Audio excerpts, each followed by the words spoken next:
Good morning. I'm Janie Parrish with the Wadsworth Area Chamber of Commerce. And guess what? We're going to get some information today right from City Hall about the upcoming levy that's an EMS levy. And we're going to be talking to Matt Hiscock, who's the Director of Public Safety. So good morning, Matt. Hi, Janie. Thanks for making time for me today.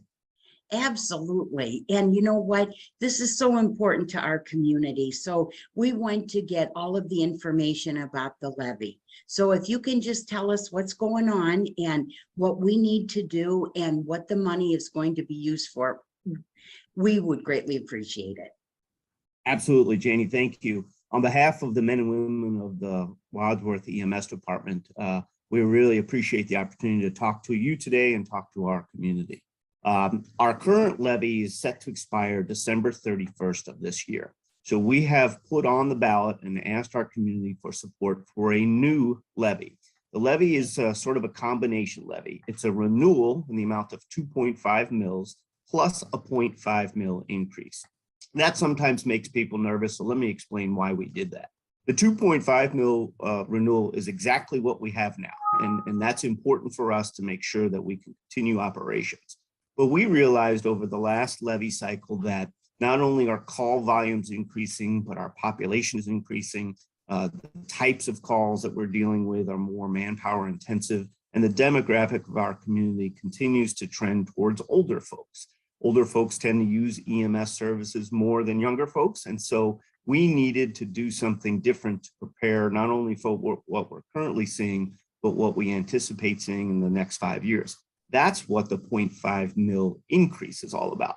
The reality is we need more full-time staffing, Janie, and our EMS levy is the primary provider of funding for both our operations, which includes people costs, paramedics, EMTs, advanced EMTs, but also our operational based costs, which include everything from equipment to heart monitors to CPR machines, all the way down to some of the uniforms that our folks wear. All of those things come from our EMS levy.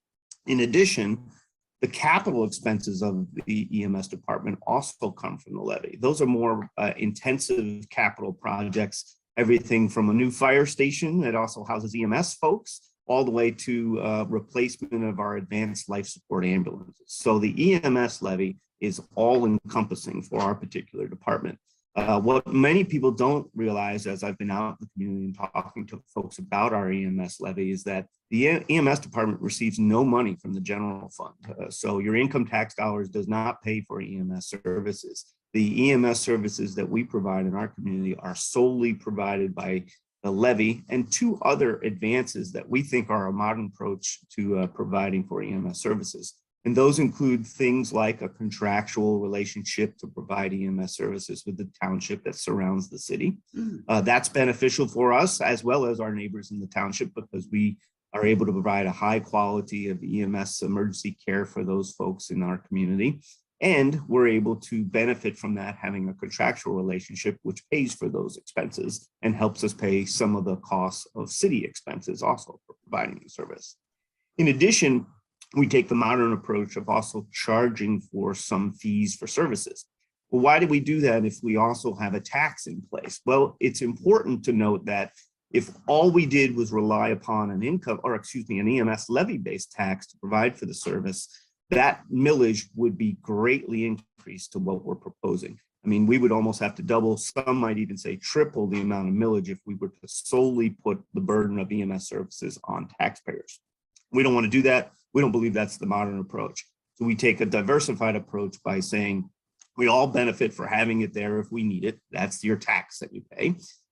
Most of us who use it also benefit from its use, so we should pay our fair share. That's the fee-based schedule. And then any services that we provide to those outside of our community, the township residents, also pay their fair share. So we try to split the cost of those services throughout the different forms and users that we provide services to, and it has worked beneficially for the department. The real issue for us now, Janie, is we're at a crossroads. We are realizing that we have many more second, third, and fourth EMS calls. What I mean by that is at different times during the day, we might have crews out working one particular call and another call comes in. That second crew that we have on staff goes out and handles that call. But we're also seeing increases in third and fourth ambulance calls where we don't have folks stationed at the stations, if you will, to prepare for those things. We believe that it's time now to add to our strength levels that we have who are at the station ready and prepared to answer our calls for help and emergency needs. That's really where the increase, and that's the importance of making a decision to move forward with the levy now, both in a renewal and an increased capacity. Let's talk a little bit maybe about the cost to individuals. That's always something that's important to folks. Oh gosh, that's always important. It is, and rightfully so. We all have budgets that we live within, and you have to manage your money to make sure that you can pay for all of not only city services, but everything you and your family may need. So the proposed levy as it currently is will cost a property owner, it's a property-based levy, approximately $80.14 per $100,000 of appraised value. There's a lot of confusion, in my opinion, about appraised value, assessed values, what the state did with the triennial assessment of property values in our community. And let me try to draw some clarification for you. We all received that information in the mail not too long ago about our property values, and most of us increased our property values. And people immediately thought, wow, my taxes are going to increase. The first thing you need to understand is on the 2.5 mil renewal part of the EMS levy, your taxes are not increasing. That is the same amount that will actually be assessed per property tax bills to everyone in our community. That amount will stay the same. What will change is the increased amount, which would amount to about $17.50 more a year if this levy was to pass. And that's what's going to help us pay for some of those additional things that we need. So of the $80.14 per $100,000 of appraised value, the increase is about $17.50 a year for our particular EMS levy. And it's important that we're able to realize those increases to pay for some of the increased services that we're prepared to put forth as the levy moves forward. You know, with being our office at the chamber is downtown, I am amazed the number of emergency calls that go through the city every single day. And I was talking to I just love Bruce Darlington, one of our council people, and he told me the other night he was in a meeting and there were at City Hall, and there were 3 calls that went, emergency calls, just in the time that he was in that meeting.